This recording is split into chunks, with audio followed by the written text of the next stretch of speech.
Would everyone please stand for the opening prayer?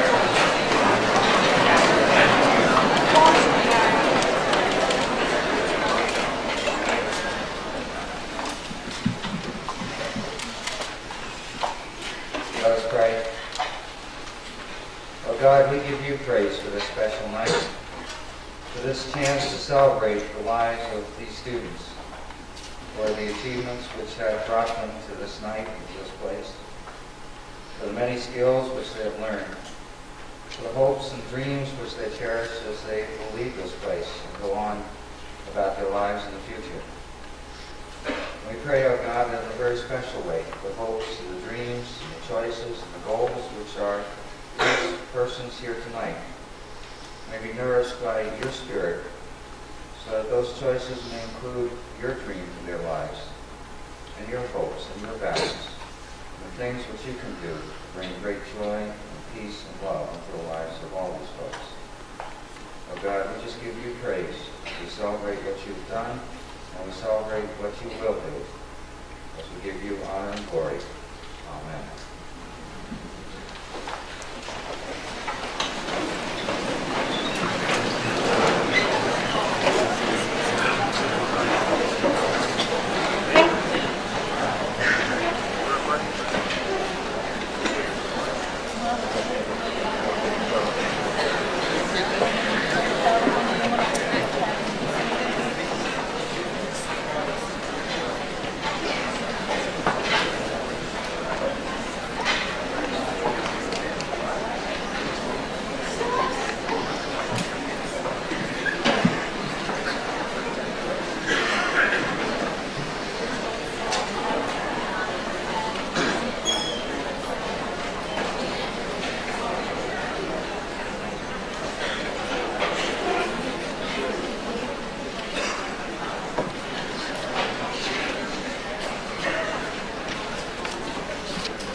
Here this evening, Reverend Clergy, Dr. Culver, Mr. DeGrampry, Mr. Niles, faculty members, distinguished guests, parents, and fellow students.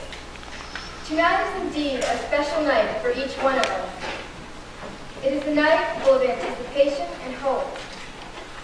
This is the time we graduates have waited for so long. It is now, here this evening, that those of us of the class of 1986 officially end our secondary education and begin a new way of life. We look ahead and start living the dreams we had as young children. But first, we must look at our high school years as the foundation of our future. It is the strength or weakness of this foundation that will make all the difference in our future endeavors. As Plato said, the direction in which education starts a man will determine his future life. This is so true, and I believe we have all had a very solid educational background here at Northeastern. I think we as students have often taken for granted those who have made such a sound and thorough education possible. Of course, I speak of our beloved teachers. They have a tough job, but they meet all challenges set before them with enthusiasm. I feel they have exerted a major influence in my life in the past 4 years, and I'm sure my fellow classmates feel the same way. Each teacher shared a part of himself with us and helped us cultivate our own individuality. While writing out a term paper, it was hard to see why we should be subjected to such a tedious task. But afterwards, we knew it was not done in vain. It was just a part of our preparation for what lies ahead. We have all shared special times with our teachers. They have made us laugh, cry, smile, and even cringe. But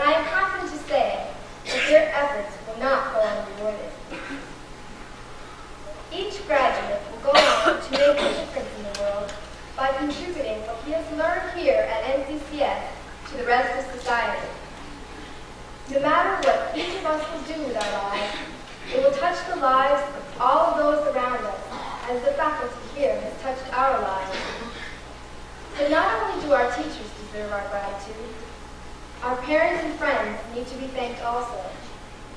Without their never-ending patience and support, we would not have had the opportunity to benefit fully from the many extracurricular activities. Because of the love and cooperation of so many others, each member of this class will undoubtedly lead a productive life and enrich the world in which we live. I would like to leave you with this thought expressed by Emily Dickinson. If I can stop one heart from breaking, I shall not live in vain. If I can ease one life the aching, or cool the pain, or help one fainting robin unto his nest again, I shall not live in vain. Thank you.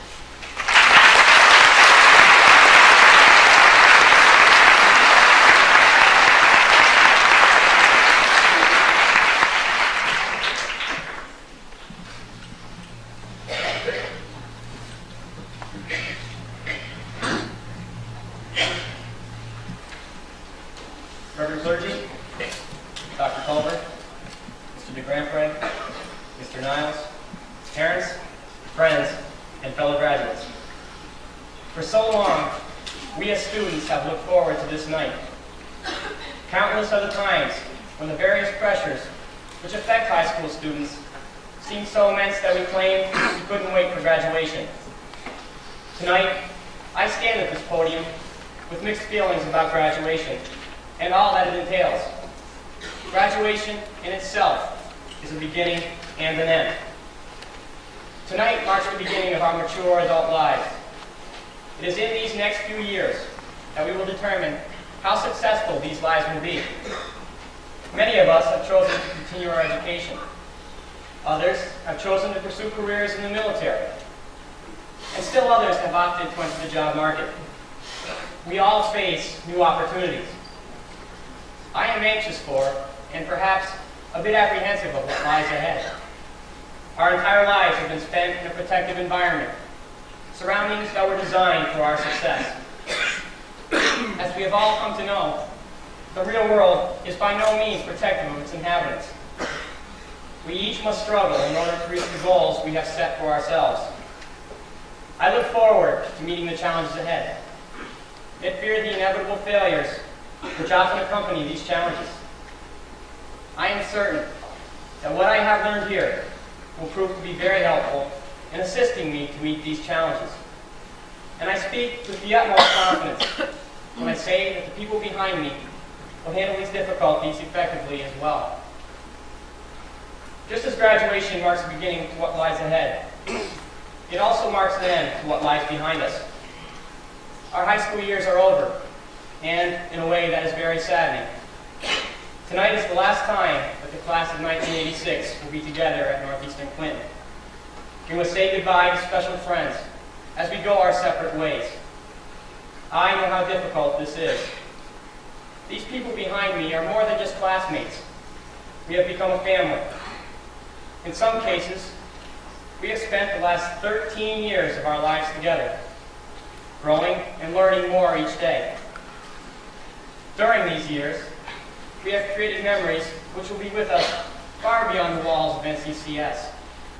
The prom, the senior banquet, and times when we simply shared a few laughs are moments that I will never forget. If there is one aspect of graduation that is regrettable, it is having to leave the friendships we have developed here. I am proud to be on the stage tonight. By graduating, we have passed the first major challenge in our lives. I can think of no better place to have met this challenge than here. As is the case with all schools, Northeastern has its good and bad points.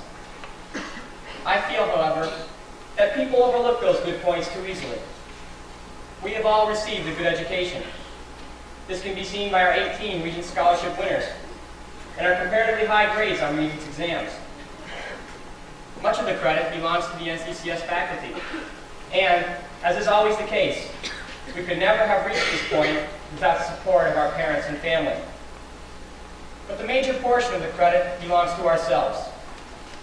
We aren't being awarded the diplomas we are about to receive simply by climbing the steps onto the stage. We have earned them. We can all be proud of this fact. On graduation night, a night of such mixed emotions, it is hard to find a conclusion which properly suits the evening. In lieu of a quote or wise saying handed down from past generations, I wish to go with my own thoughts. High school has provided me with an abundance of memories. For these, I thank my classmates, and particularly those special friends who've made these past years memorable. To them and to all of my fellow graduates, I would like to extend a wish for the best of luck in the future, and a sincere hope that whatever you might seek will be yours. Thank you.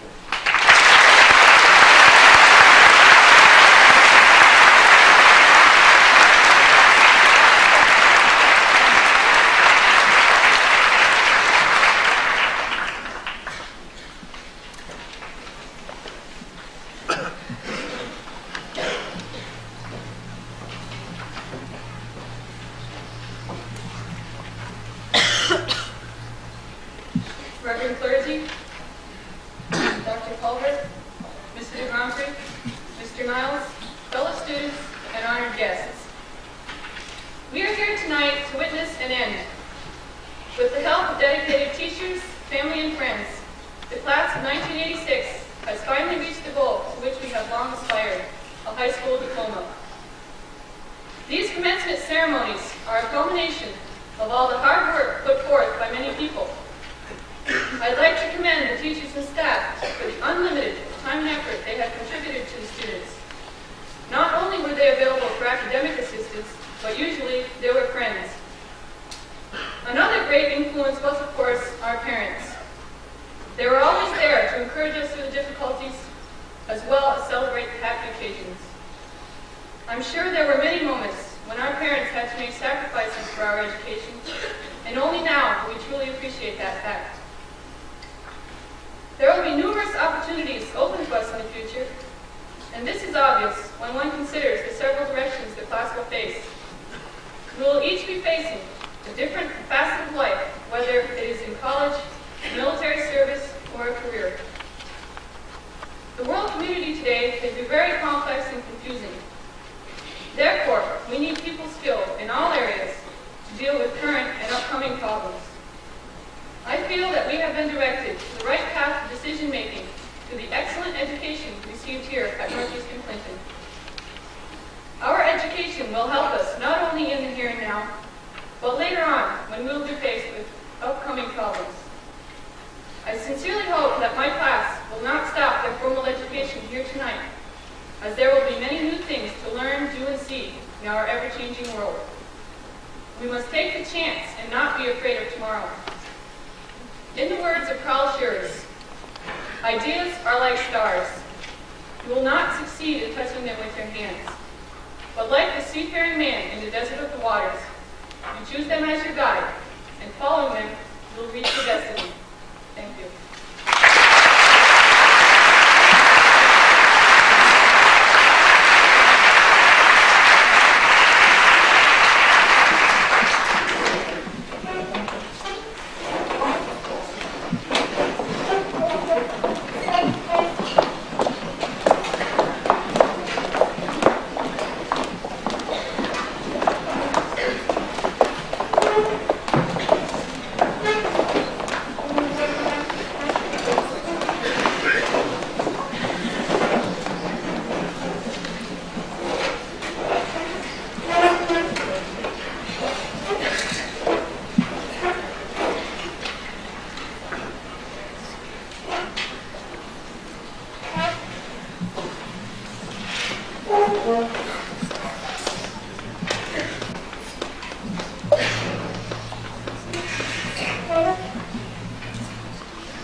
Mr. DeGrandpré, Mr. Niles, parents, and fellow classmates. 4 years ago, I had a decision to make: which high school to attend. I looked at many high schools and found NCCS to offer a very challenging education, and so my choice was made.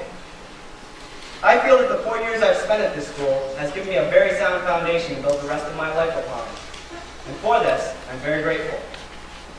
Every student that walks through the front doors of this building is given not only the chance to learn through the textbook, but also the chance to experience the realities of life through our model at Harvard UNs, our trips to England and France, and through the many clubs that exist here. In looking back on my years at NCCS, I mustn't forget the teachers that have made all of these activities true entities. Through the years, I've seen the teachers here work overtime to prepare their students for the Regents. I can only wonder about all the extra work that they have done for us that we didn't see. It is for these reasons and many more, too numerous to list, that I feel I have made the right choice in attending this school. But now it is time to move on. It is time for us to decide what to make out of life. We must now go out into the world with the ambition, desires, hopes, and dreams that have been a part of us for a long time. It is time to stop saying, I'm going to be a pilot, or an engineer, or a teacher. It's time to become one. It's time to decide what college to attend, or what job to apply for.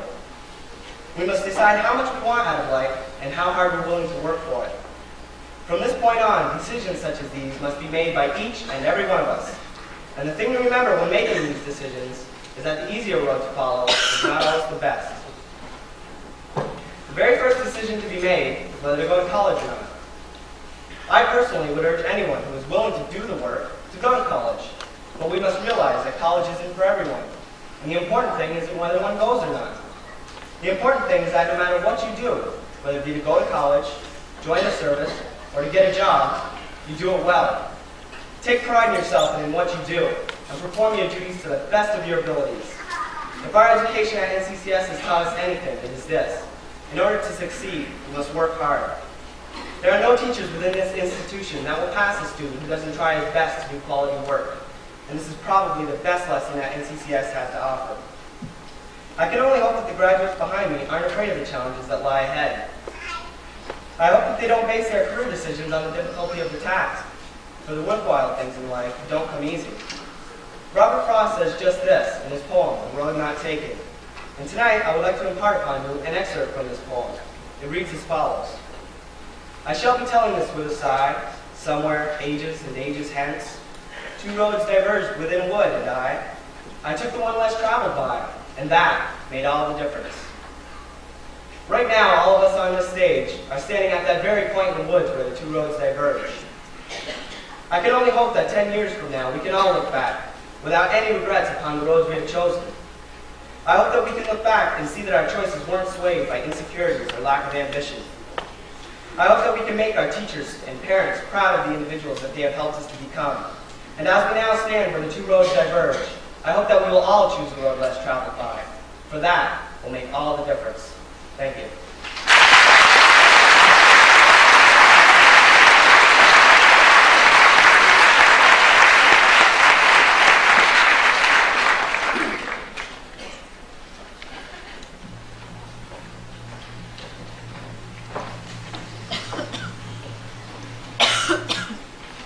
Reverend Clergy, Dr. Culver, Mr. DeGrandpré, Mr. Niles, parents, friends, fellow graduates, our time has come.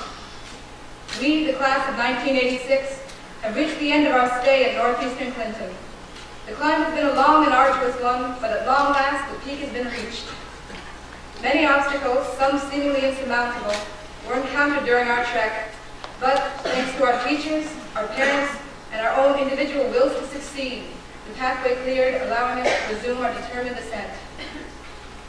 Upon reaching our academic problems, we learned to confront them head-on, to solve them to the best of our abilities, and most importantly, to continue on despite experiencing them.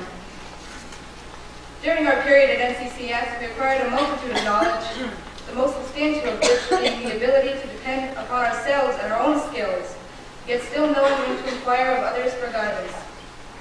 For all this and more, we are immensely grateful. Each of us has plans concerning our future lives. For some, the immediate future holds college and continued studies, while others will take their talents and qualities into the job market. The struggle to achieve will continue in both forms. It might well be wise of us to remember this verse in Henry Wadsworth Longfellow's A Psalm of Life. Let us, then, be up and doing, with a heart for any fate, still achieving, still pursuing, learn to labor and to wait. Most importantly, in our steps forward, we must undergo a renewal of purpose, a dedication of spirit to implore our ambition and endeavor towards our particular goals. What lies ahead of us is unknown, yet we leave behind that with which we are so familiar in order to embark into new territory.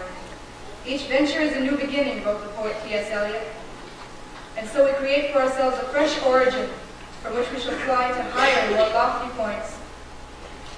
Our time with old friends has almost passed, yet we have no need for sorrow at leaving our old world behind, for as Lewis Mumford, an American philosopher, wrote, the past never leaves us, and the future is already here.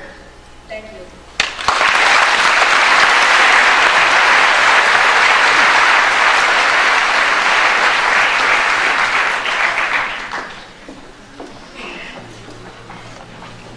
Welcome to commencement exercises for Northeastern Clinton Central School District, graduating class of 1986.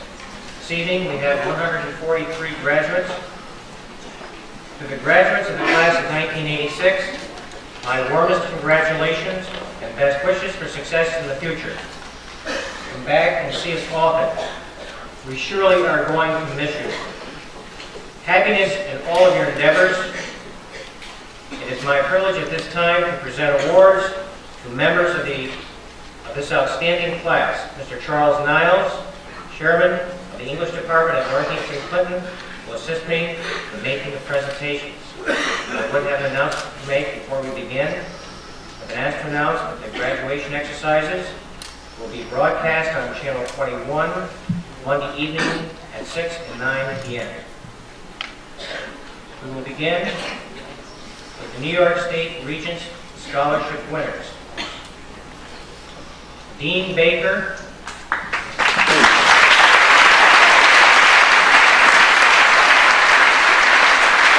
Michelle DiBernardo,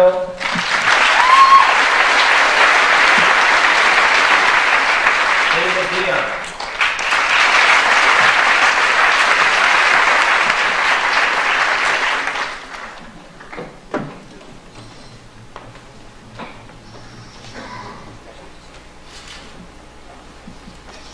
additionally, Peter Ewart, Jeffrey Cadwell, Timothy Gagnon.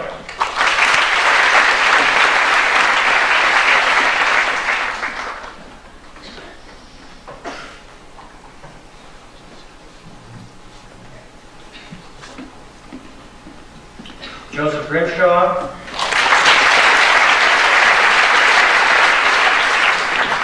Thomas Polk, John Henley,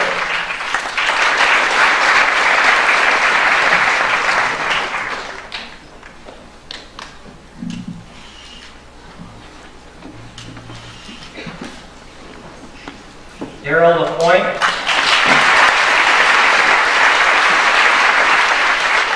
Mark Laramie, Eugene Manette.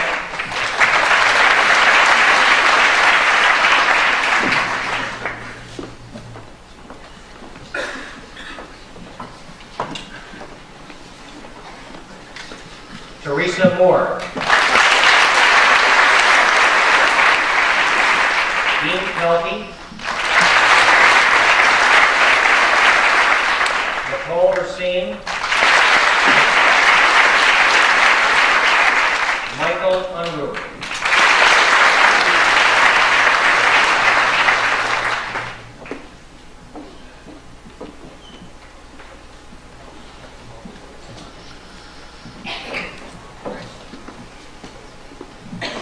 In the nursing category, New York State Regent Scholarship, Mark Lawrence and Sheila Spring.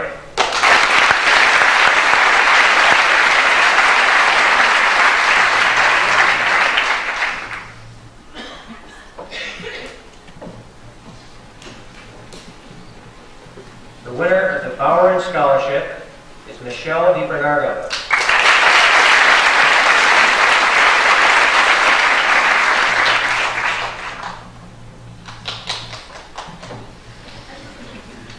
The Atwood Scholarship, we have 3 recipients: Joseph Grimshaw, Dean Baker, and Thomas Hope.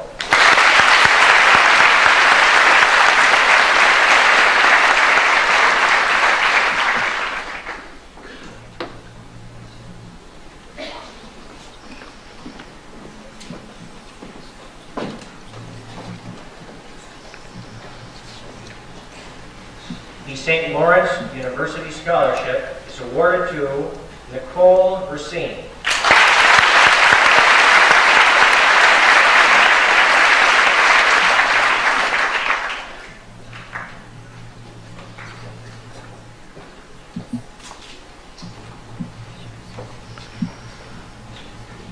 The Helen M. Allen Scholarship goes to Teresa Moore.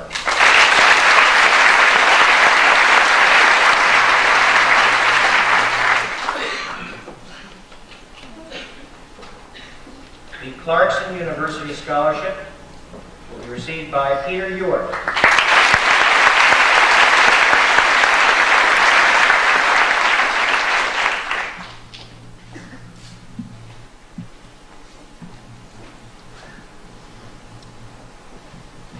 The University of Rochester Scholarship, Teresa Moore.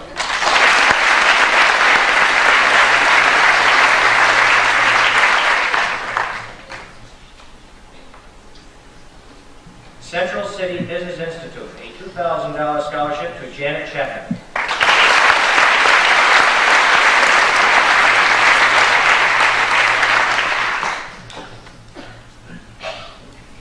The Trinity College Presidential Scholarship to Sherry Langlois.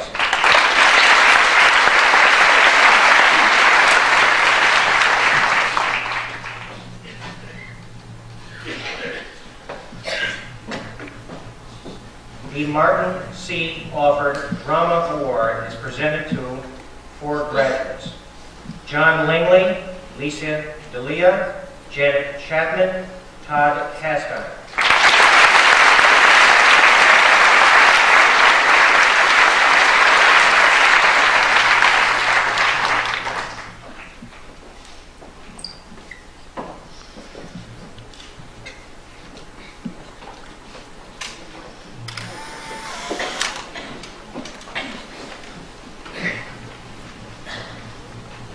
As you know, ladies and gentlemen, NCCS was very successful this year with Dollars for Scholars, going to the finals. And we do have an award for Scholars for Dollars this evening, going to Sally Castine and Eugene Manette.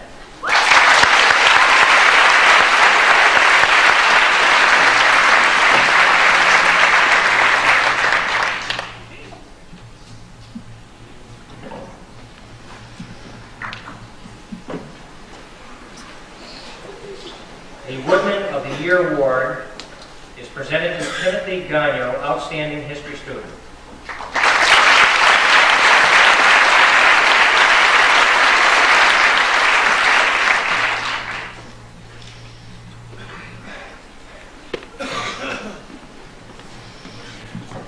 Champlain Telephone Company scholarships are awarded to 3 graduates: Joe Grimshaw, Brian Novak, Terry LaForest.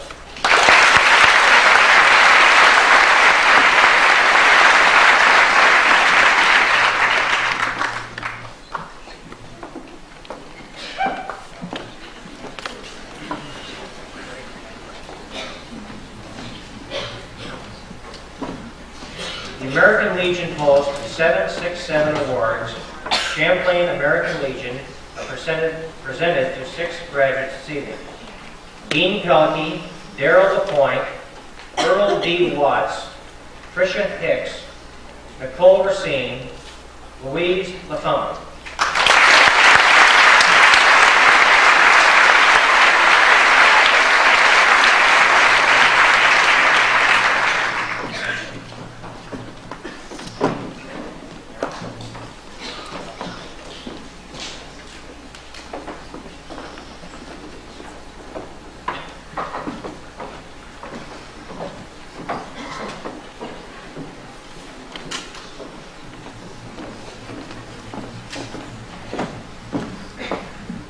Next, we have the I Dare You Award.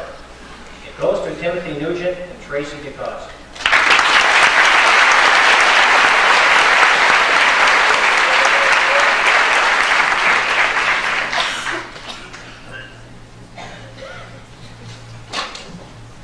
The Vermont Scholarship Award is presented to Keith Bonville.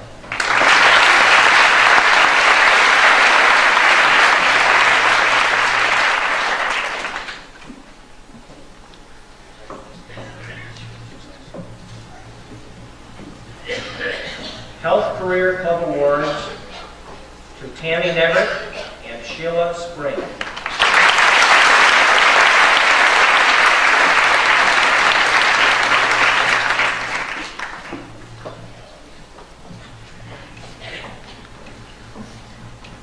The Ray Marlowe Memorial Award goes to Audie Spurn.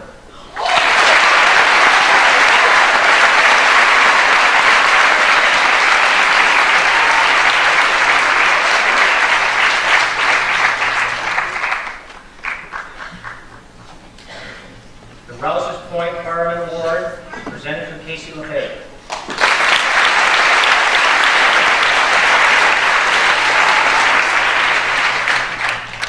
Next we have the John Philip Sousa Music Award. Todd Castan is the recipient.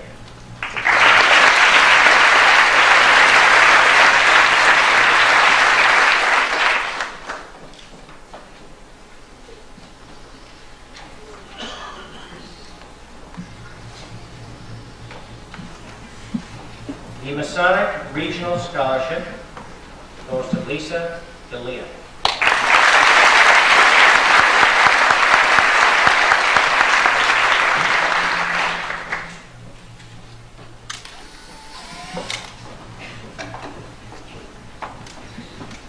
Next, we have the International Association of Machinist and Aerospace Workers, 1065. 4 recipients: Eugene Monette, Dean Baker, Robin Carbonero, and Dean Pelkey.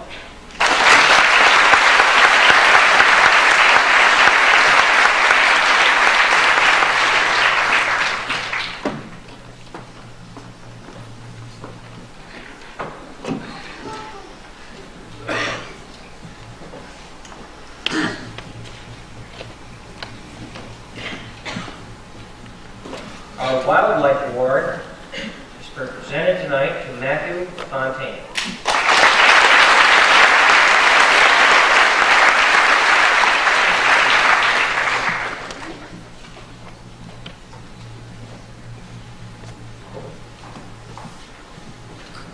The Ronald Fontaine Memorial Award presented to Eric Monty.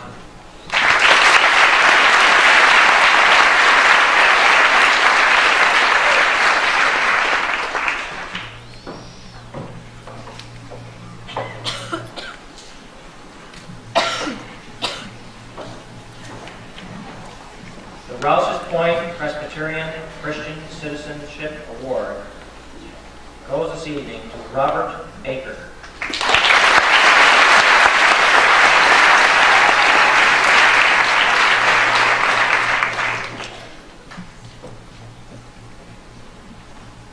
The George Cameron Service Award, John Langling.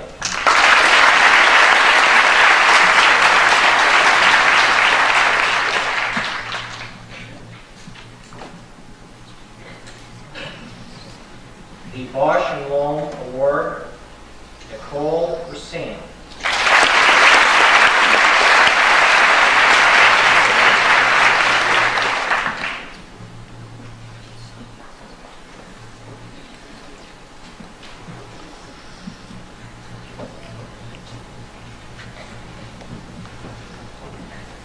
The Kevin LeBombard Memorial Award, Steve LeBombard.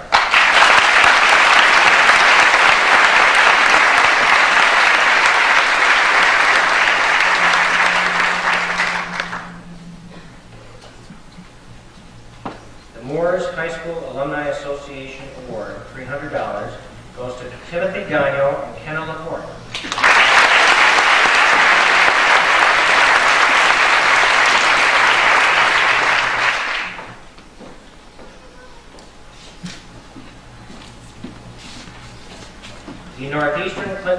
School Civil Service Employees Association Award is presented this evening to Eric Monte and Michelle DeBernardo.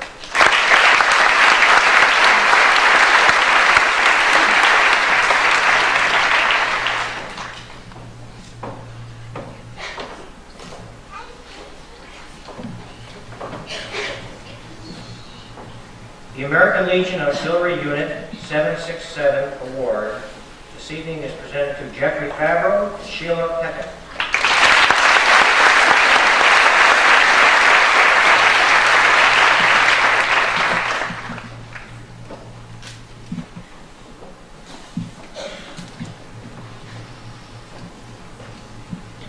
The Northeastern Clinton Central School Teachers Association Scholarship this year's award to Sherry Langlois.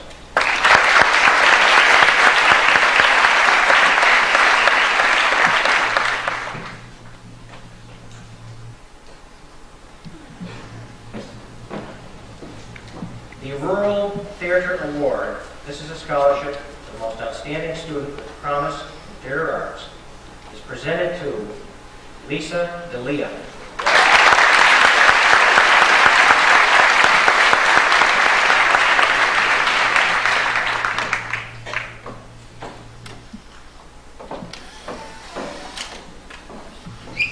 The Outstanding Art Student Award, Joseph Grimshaw.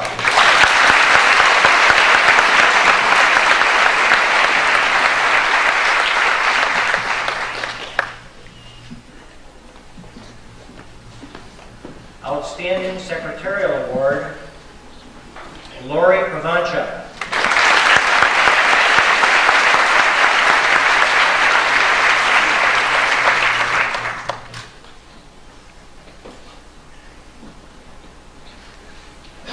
Security and Law Enforcement Employees Council 82 Scholarship, Thomas Robinson.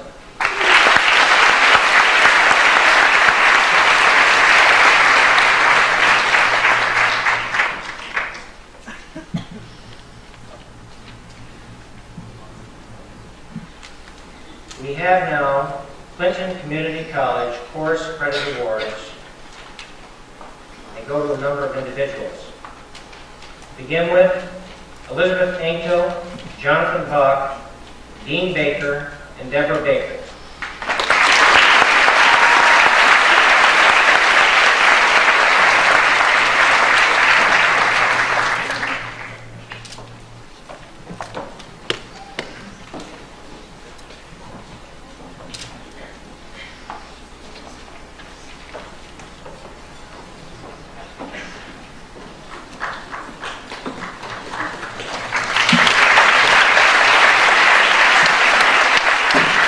Robert Baker, Robin Carbino, Paul Conover, David Dion.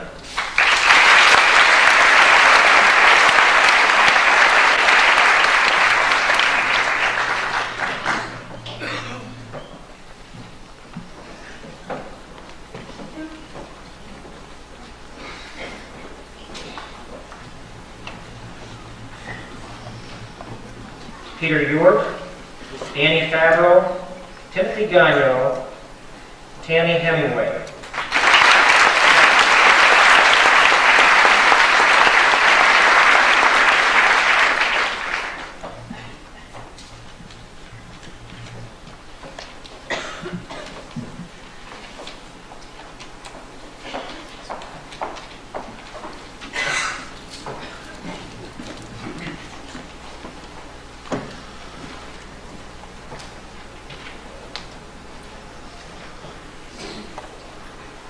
Mark Laramie, Sherry Langlois, Teresa Moore, David Watts, Wayne Williams.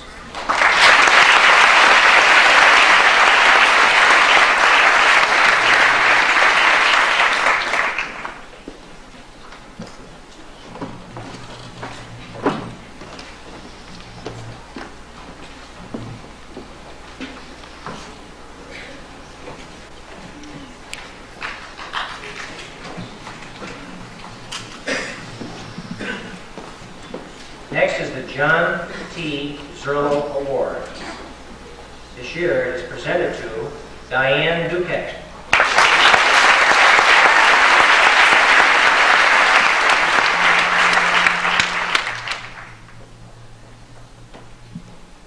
The Leeward Manette Memorial Award goes to Darlene Eddy.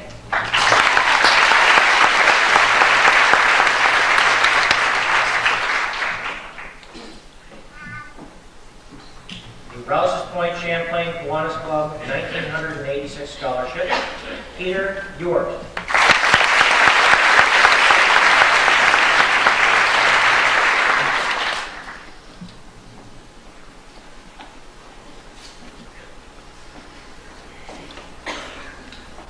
IBEW Local 2176 Union of Champlain, 3 recipients, Joseph Grimshaw, Lisa Dupre, Darlene Eddy.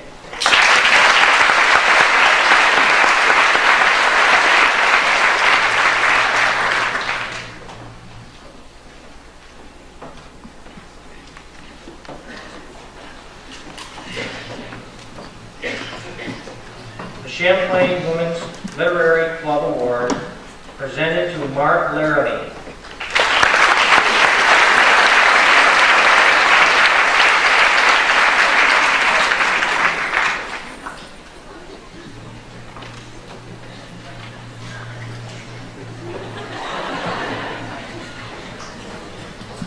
The James Papin Memorial Award, Brenda Manette.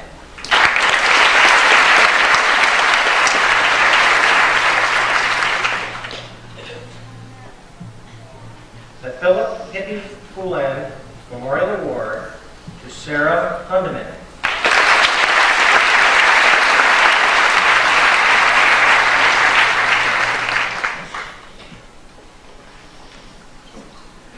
The James and Lois Todd Memorial Award to Amy Parsons.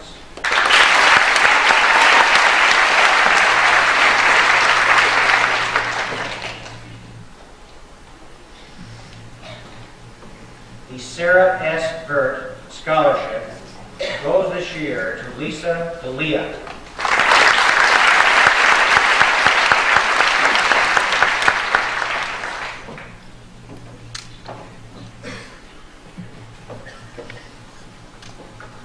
Finally, we have a series of school service awards to present this evening. First, to Cheryl Miller, Alan Calhoun, Elizabeth Ankill, and Christine Bohannon.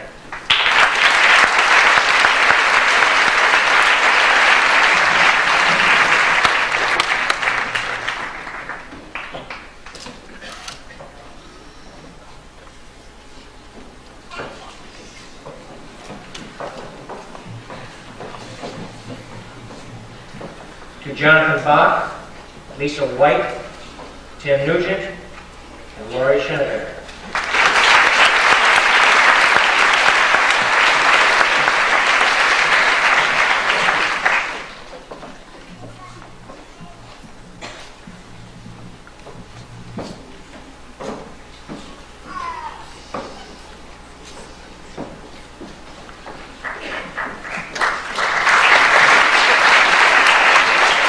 School Service Awards to Danny Favreau, Charles Hunter, Timothy Graves, George Collins.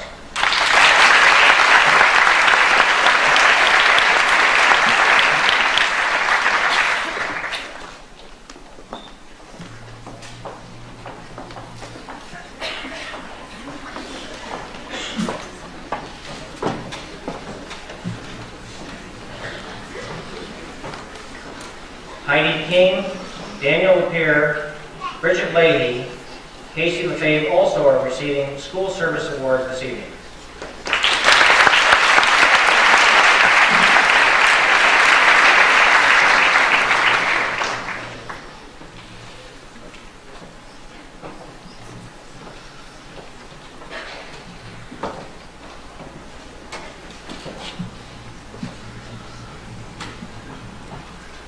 The final 4 school service awards are presented to Robert Marks, Camelia Rabideau, Lori Provancha, and Donna Melrose.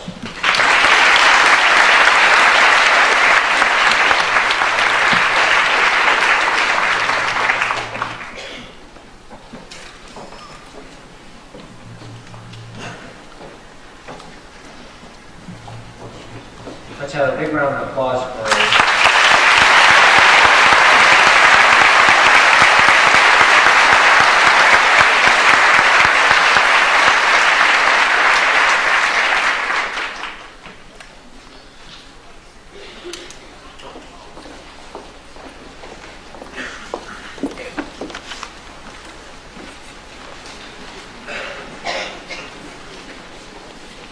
now the big moment. Just a couple of remarks. I'm not going to take up much of your time, just a couple. I just want to make these remarks. I want to direct these remarks to the people sitting behind me. Peter said that education should be considered neither a beginning nor an end, and I agree with him. It's a continuation. I think you people will find very few days in your long lives when you don't learn something, and probably something of importance. And I wish you good fortune, good health, and Godspeed in whatever your pursuits may be. Dr. Culver, it is now my pleasure to present to you the graduating class of 1986.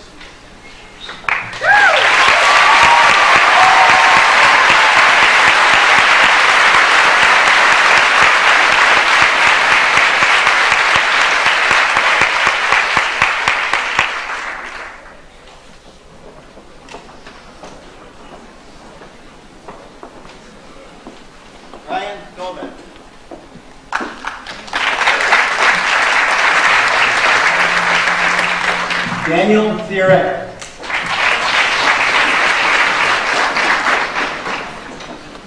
Kimberly Heseltine.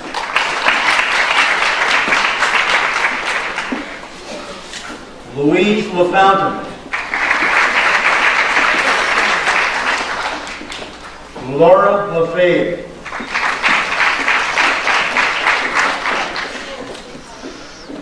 Tammy Nedrick.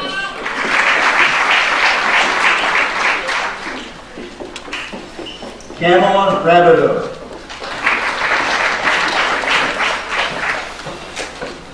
Teresa Moore.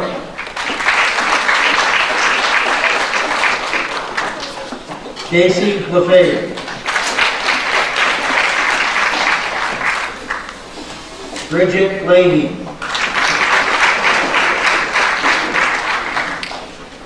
George Collins.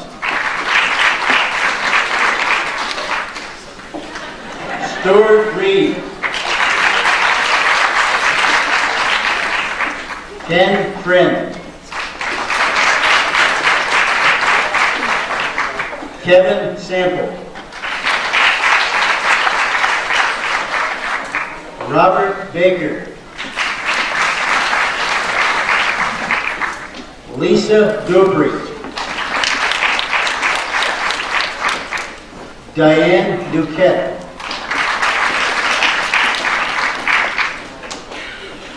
Carol Forward.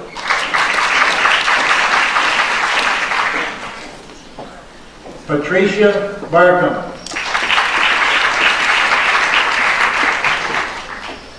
Tracy Decos.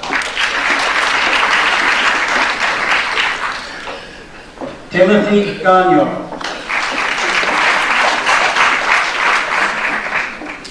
Joseph Grimshaw. Robert Marks.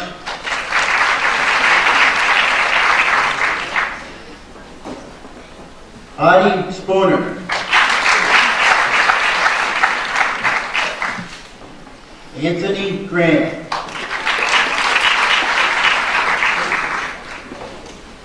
Janet Chapman.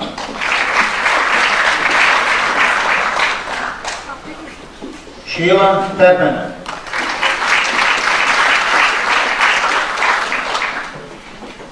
Sarah Hundeman.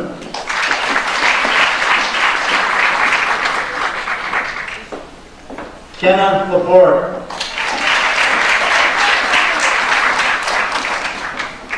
Angela Lanoux.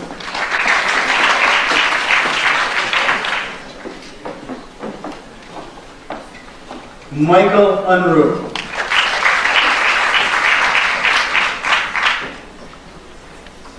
Joseph Duquette.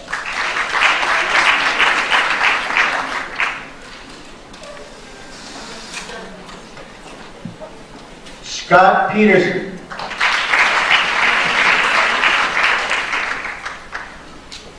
John Laterno.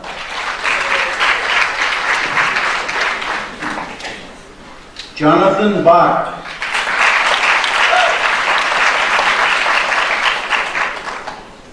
Jacqueline Griffin.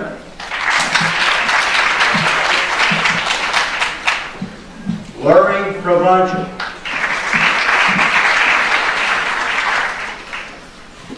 Heidi King.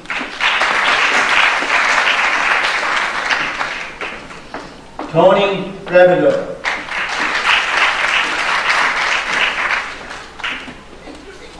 Darlene Eddy.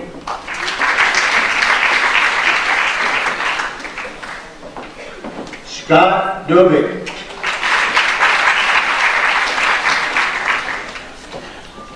Shane McFadden.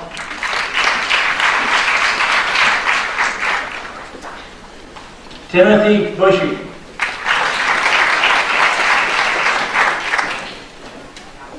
Daniel Drown.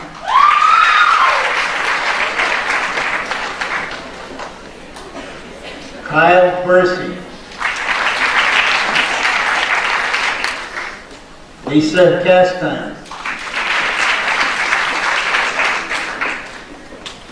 Elizabeth Beauregard.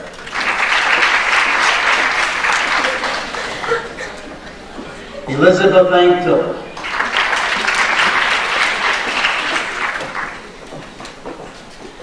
Judy Ormsby.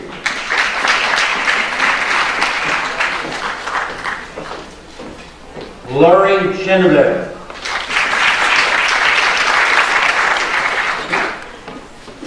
Everett Houston.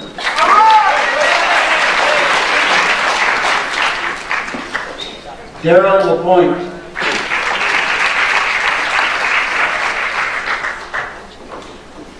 David Dion.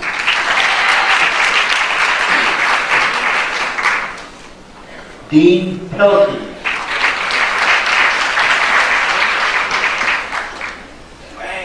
Dwayne Williams.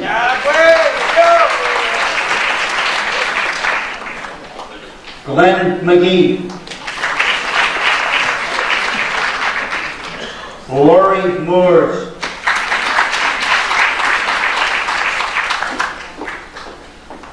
Sherry Langloyd.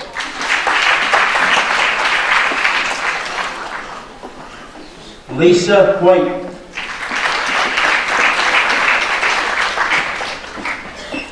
Deborah Baker.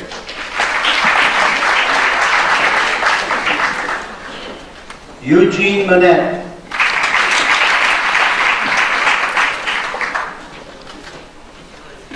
Jody Perrier. Michael Watts. Michael Duffy. Earl David Watts.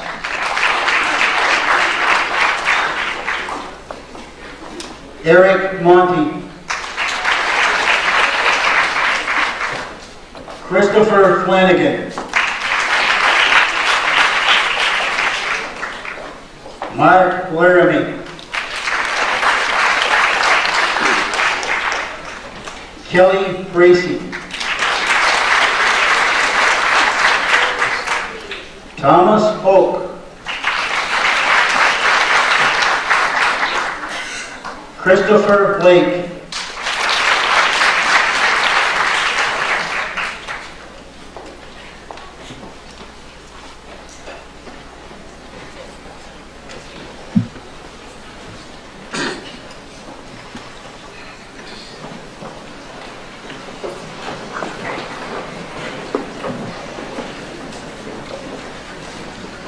John Langley.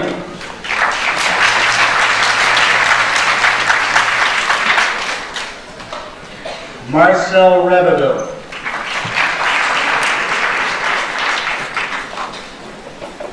Barbara Anthony.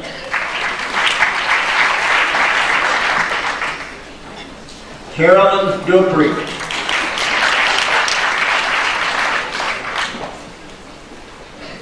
Lisa Riel. Betty Robert. Robin Lajanier.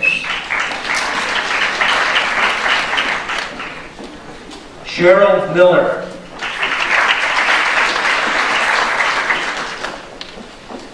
Kimberlyn Lamountain.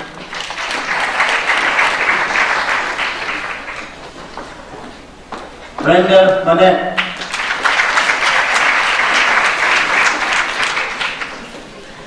David Lapierre.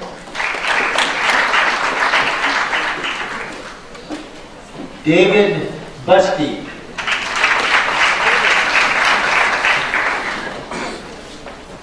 Timothy Nugent.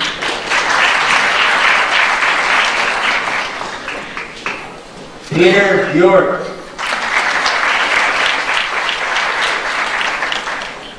Todd Castine.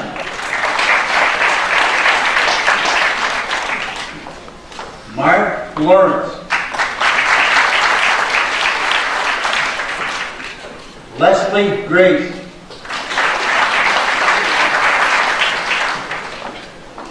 Wendy Delory.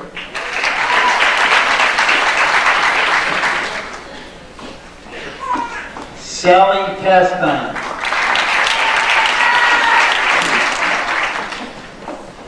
Tammy Hemingway.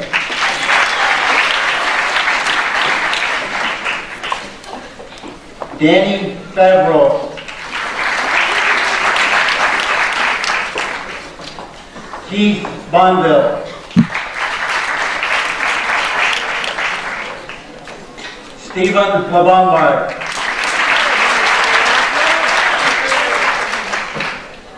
Daniel Leduc.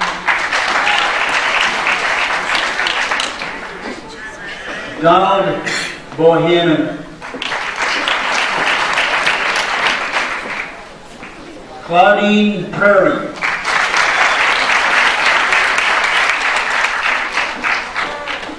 Michelle DiBernardo.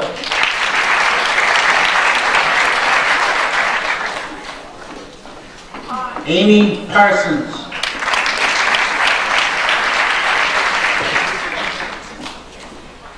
Christine Bohannon.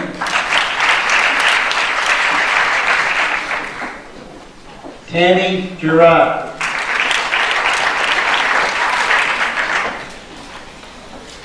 Charles Hunter.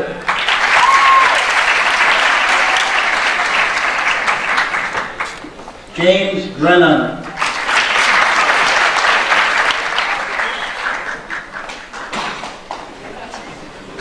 Timothy Graves.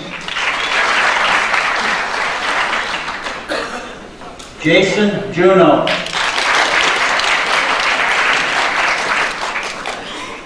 Matthew LaFontaine.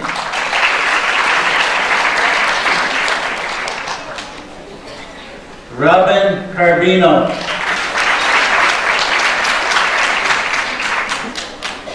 Melissa Dixon.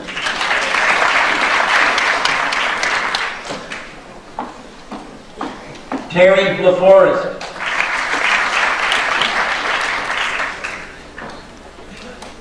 Pamela Dupree.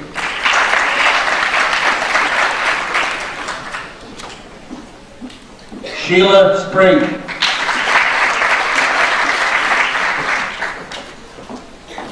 Thorin Reinhardt.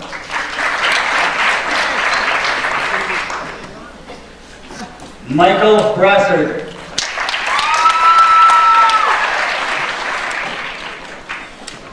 Kent Hoxby.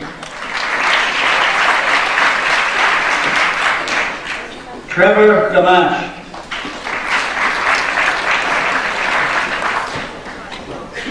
Richard Seguin.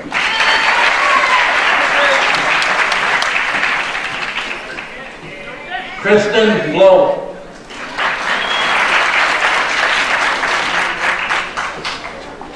Donna Belrose.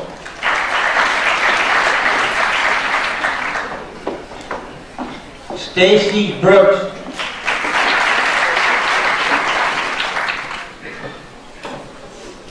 Julie Ormsby.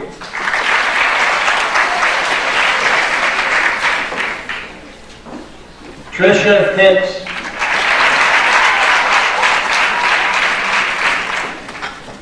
Richard Stratton.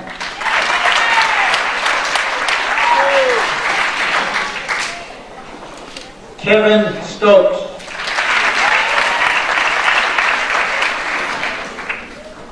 Ellen Calhoun.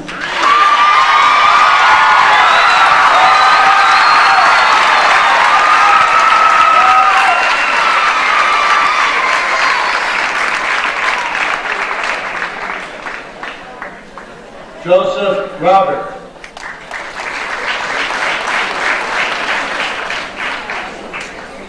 Jeffrey Favreau.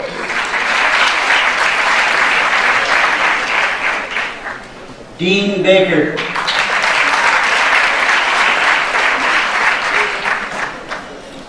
Nicole Racine.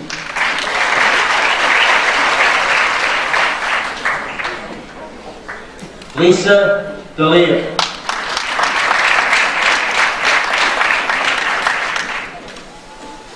Kelly Ebert.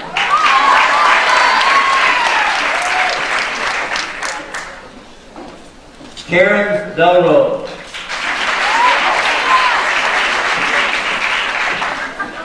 Brian Jarvis.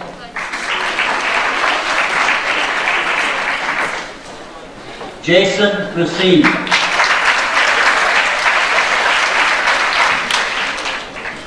Kenneth Rakowski.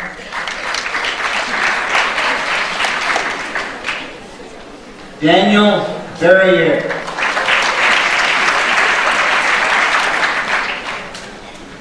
Paul Conover.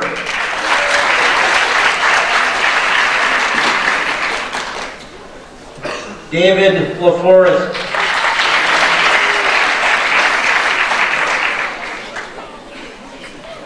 Timothy Van Huizen.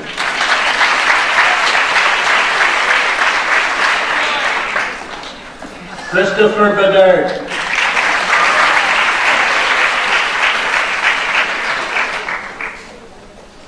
Timothy Passano.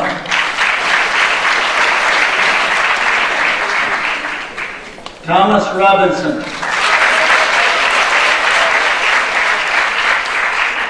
Alan Manor.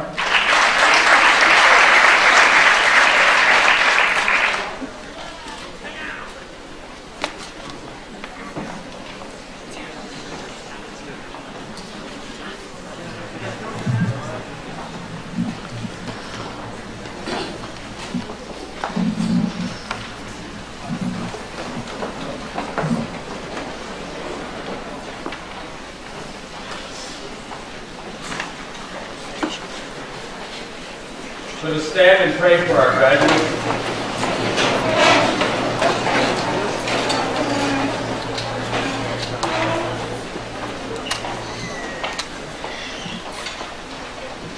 Lord God, we come before you to thank you for our graduates, to thank you for the school. We ask you to help them to be mindful of the fact that they are always open to you, that they must follow you always.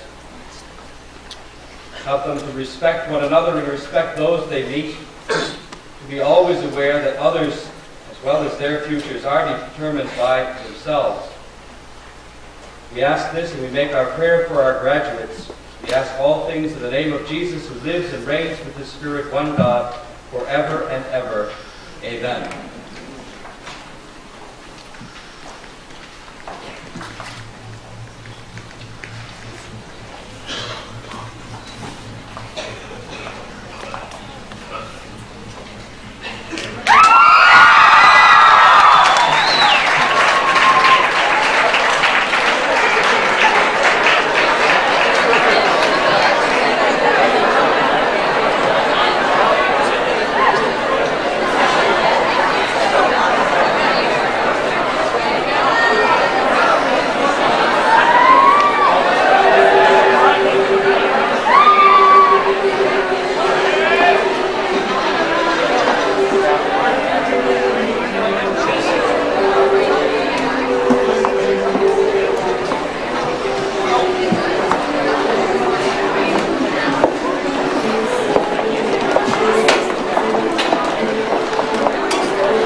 I live on a farm, have lots of animals, pigs and cows and everything. And I usually do go out and take care of the animals and play around with them and everything. When I got sick, I was about 13, 14 years old. I was in the 8th grade. Having ulcerative colitis has made me want to tell other people about it, to let them know that it's not the end of your life. You can live, you can go and do things that you've wanted to. Ulcerative colitis makes you feel alone mostly because you don't hear much about it, and it's not like your next door neighbor has it. You think you're the only one in the world that has it. Nobody quite knows what you're experiencing. You experience pain. You go to the bathroom a lot. There's a lot of pressure and urgency and cramping, and there's also the fright of having an accident and having people make fun of you.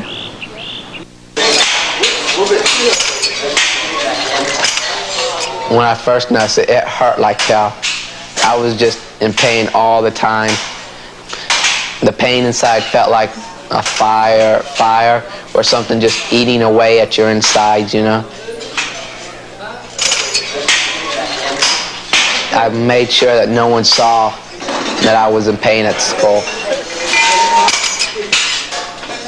I didn't make no faces or nothing. I just put my hand down in my stomach and just held it, you know, for an hour until that class ended. And then I'd go get a drink and I'd just try forgetting about it. Thousands of young Americans under the age of 18 suffer from ulcerative colitis and Crohn's disease, so you are not alone if you have these symptoms. Inflammatory bowel disease, another name for ulcerative colitis and Crohn's disease, most often afflicts those under 30. Whether you have Crohn's disease or ulcerative colitis, understanding inflammatory bowel disease, the kinds of tests you will undergo, and what you can expect in the future will help you cope with the symptoms. Hi, Brett. How are you today? Hi, Dr. Ferry. I've been having a couple stomach aches the past few days. Is something bad or mild? When you have inflammatory bowel disease, or IBD as it is also known, there are many kinds of changes in your intestinal tract. Doctors are not yet certain why IBD inflames the bowel, and there is no cure. But they do know a lot about what happens in the digestive tract once you develop IBD, so they can help you with these problems.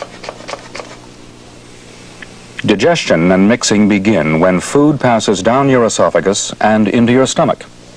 More digestion takes place in your small intestine, where food is broken down into simpler chemical compounds such as amino acids, glucose, and fatty acids. Nutrients are then absorbed from the small intestine into the bloodstream and distributed through the body. They provide the building blocks for growth and good health. After digestion and absorption are complete, the remaining liquid residue is propelled into the colon, or large intestine as it is also called, where most of the water is reabsorbed into the bloodstream.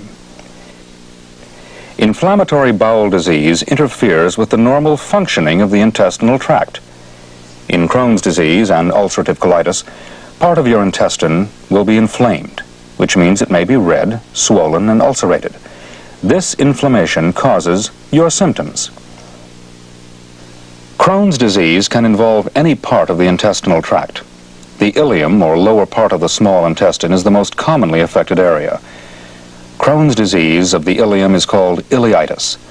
When the colon is involved in Crohn's disease, the disease is called Crohn's colitis or granulomatous colitis.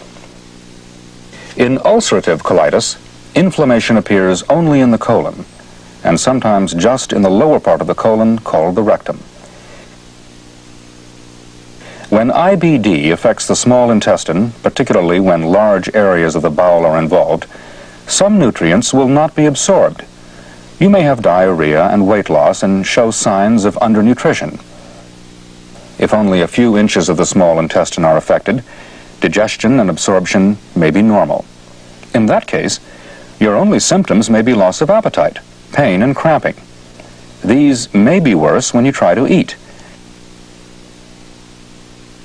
When the large intestine is affected, you will have to pass the water which the colon would normally absorb, and diarrhea often results. Because the lining of the intestine is often ulcerated, it is common to pass blood during bowel movements. This is especially true with Crohn's colitis and ulcerative colitis. Crohn's disease can also cause you to stop growing, even if you don't have diarrhea and stomach aches. This is an opportunity to take a small piece of tissue. Dr. George Ferry, a pediatric gastroenterologist with the Kelsey-Siebold Clinic and the Texas Children's Hospital, says poor growth may be the only sign of IBD for some, while others may experience a wide range of problems associated with the disease. Symptoms outside of the intestinal tract are quite common, especially symptoms such as fever, joint pain, joint swelling, and even small ulcerations in the mouth. These symptoms can come and go. They may be present when the inflammation in the bowel is causing a lot of symptoms, or they may come when you're not having any intestinal symptoms. Putting all of these problems together, sometimes teenagers with Crohn's disease or ulcerative colitis will have times when they feel absolutely well. They'll have times when they're having any of these symptoms with or without the intestinal part of it. This creates a lot of psychological problems also for these patients. They worry about school. When they're not feeling well, they may miss school. That means they have extra homework. They have to go in and give explanations to their teachers why they're not there. Beyond that, this is an age when dating is expected. And many of these young people feel that if they get very far away from a bathroom, they're going to be in real trouble. So dating is quite a problem. When you have ulcerative colitis and you're at the dating age and you go out on a date with a boy and everything, and you go to the movies and out to eat and everything, it's you'll catch yourself every so often getting up to go to the bathroom, and you'll catch your date looking at you like, God, she's strange, and you're going, what do I tell him? When I found out what you just usually kind of move around the subject about going to the bathroom, and if you need to go, go. And if he comes right out and asks you, you go ahead and tell him that you have a chronic disease and you go to the bathroom a lot. That's all he really needs to be said. I think it causes these young people to grow up a bit earlier. We do like them to take a little responsibility for taking their medications and understanding their disease, and I think it oftentimes makes them feel different, and that's unfortunate, but they have to learn to deal with that. No, I think it's making me grow up before I should, because I have to have the responsibility of taking my medicine and all that stuff, and it's sometimes it gets a little hard to remember my medicine, and I have to take care of my brother and work and all that stuff, and sometimes I feel it's making me grow up a lot faster than I should. Do you resent that? A little. If you have symptoms like Meg and Brett, and your doctor thinks you may have inflammatory bowel disease, a number of tests may be needed. These tests will help your doctor diagnose your disease and determine how much of your intestine is involved. You may not need all the tests. That will depend on your particular disease. Blood tests will determine if you are anemic, your general state of nutrition, and if you lack certain minerals and other vital nutrients. X-rays of the gastrointestinal tract will show the area of the disease. Hi, Brad. How are you this morning? When you have X-rays, you will not be allowed to eat or drink after midnight. But X-rays, or GI studies as they are often called, are usually done in the morning, so you won't get too hungry. For X-rays of the upper gastrointestinal tract, you will have to drink a cup of barium. Barium is a chalky liquid that's usually flavored with chocolate or strawberry. For most patients, there is no discomfort for the 3 to 4 hours it takes the barium to move through the intestine. As the barium is swallowed, it appears black on the fluoroscope. Here you see the barium flowing down the esophagus into the stomach. In this X-ray taken 1 hour later, we now see that barium has reached the small intestine. Barium appears white in X-rays. If you have Crohn's disease of the small intestine or ileum, the resulting inflammation might show up as a very narrow opening through the intestine, as in this X-ray. If you have Crohn's colitis or ulcerative colitis, you will need a barium enema, also called a lower GI series, to help diagnose your disease. This test may be uncomfortable because barium flowing into the colon can cause pressure and cramping. But the test does not last long, and the discomfort is relieved almost as soon as the test is over. When you have colitis, the doctor may see ulcers and irregularities along the edge of the colon, as in this X-ray. But other tests may also be necessary. X-rays do not always give a clear picture, even when the doctor thinks inflammation is present.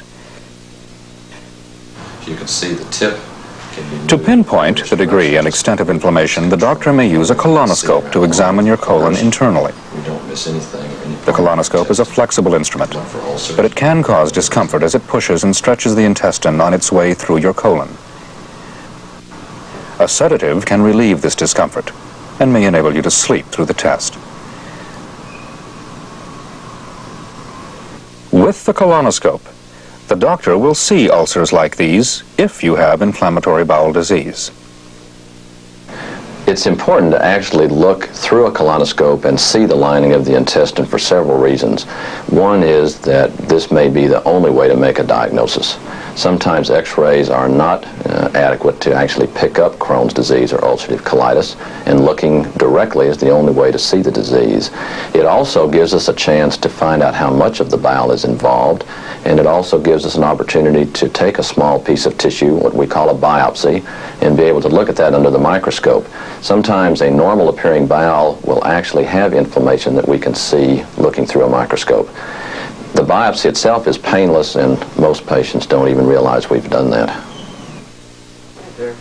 Once your disease has been diagnosed, you and your doctor will plan your treatment. Your doctor's goal will be to relieve symptoms, improve nutrition, and help you grow. Your treatment might include medication, changes in your diet, and if necessary, intravenous fluid or even surgery. You will be working with your doctor to decide what's best for your particular disease. You can then share the responsibility for carrying out the plan. It'd be easy to take this part out. There are a number of medications your doctor can recommend to relieve the inflammation in your bowel. Once it is relieved, your symptoms will begin to go away. Prednisone is the most effective drug for inflammation. It does have side effects. It may increase your appetite, so you will probably gain weight. Your face may take on a rounded look. You may notice an increase in body hair or the appearance or worsening of acne. You might feel moody and restless, and you could develop elevated blood pressure. These side effects disappear when prednisone is reduced, given on alternate days, or discontinued. It makes my cheeks puffy. It gives me some acne, and it gives me appetite. And I deal with it like any other person. I try to take care of the acne, and the puffy cheeks has gone down since I've been decreasing my medicine. Prednisone can also affect growth. Used in large doses for many weeks, it can cause a slowdown in the way you grow. But low doses or short periods on the drug may actually improve your growth, as inflammation is controlled. Sulfasalazine also decreases inflammation. It is not as strong as prednisone, but can be used over longer periods of time. It is most effective for inflammation of the colon. Occasional side effects include nausea, vomiting, headache, allergic skin rashes, and occasional change in blood count may occur. These will disappear when the dose is decreased or the drug is stopped. Other drugs can also be used for complications or when prednisone or sulfasalazine are not working as well as your doctor would like. As with sulfasalazine or prednisone, these other drugs must be taken exactly as prescribed to help relieve your symptoms. And you must let your doctor know how you are feeling and if you are having side effects. Your doctor may be able to adjust your medication and reduce your side effects while making sure the drug controls your symptoms. When you go to the doctor, you always have to be straight with them. There's no lying. You should tell them when your symptoms were, what your symptoms were, how long did they last. Then the doctors can treat them. The medicine has made a big difference for me. In this picture, I was very thin. That was a couple years ago. Then I felt different from everyone else, from all my friends and everything. And I just had no self-confidence in myself. And now, as I've grown bigger, I've gotten more self-confidence. And I've seemed to get along with people and other friends very well. Along with taking your medicine, you may have to change your diet to reduce symptoms or to improve nutrition. A low-residue diet that avoids hard-to-digest foods may be helpful if you are having cramps or diarrhea. And if you've lost weight or haven't been growing normally, you may need diet supplements. When you're in a school cafeteria, a lot of the food they make is fibery and has a lot of spices. And you always have to go through the line and say, no thank you, I don't want that, no thank you, I don't want that. And you get what that you can't eat, like pudding or something that does not have any fiber at all.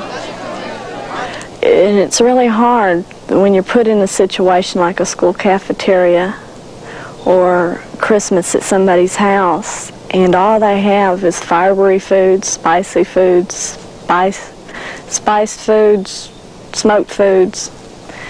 You have to eat anything other than that. And a lot of times you end up making yourself a bologna sandwich or something and sitting down with the rest of them making the best of it. Even if you stick to your diet and take medications regularly, there are going to be times when the symptoms of inflammatory bowel disease do not go away. When this happens, sometimes you have to put the bowel at rest, put in intravenous fluids, and many times we will use very special intravenous fluids and include protein, sugars, and fats.